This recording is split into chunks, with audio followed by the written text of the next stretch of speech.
Carlos and his family have been living in Colombia for 3 months, illegally. A lack of medicine and food for their 3-year-old daughter Rosie left them no choice but to leave Venezuela.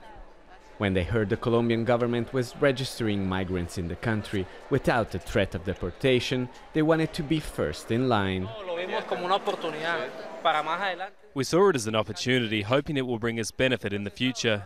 They asked for all our personal information and about our health condition, and of the baby in particular.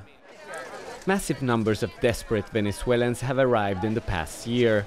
The authorities say they could number more than 500,000, but there's no exact figure. That's why it launched the registration.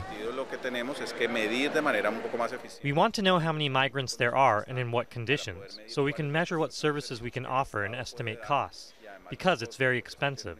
The basics are health and education services. The Colombian government has set up more than 500 registration points like this one across the country. They will operate for the next 2 months. This is a major humanitarian emergency, especially for a country that has never before had to deal with such a massive influx of migrants.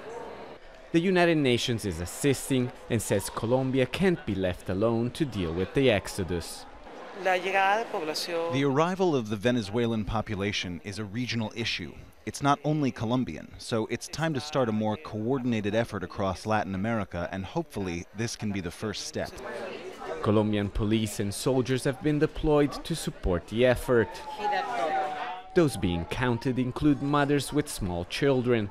Some of the women are pregnant, with no money for a room. Many sleep on the streets.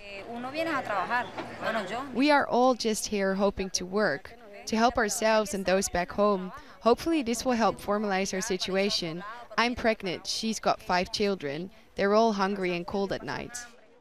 The Colombian government has made it more difficult for Venezuelans to cross the border, but with no end in sight to the troubles in the country, stemming the flow is just one challenge for the authorities and the people caught up in the crisis. Alessandro Rampietti, Al Jazeera, Cucuta.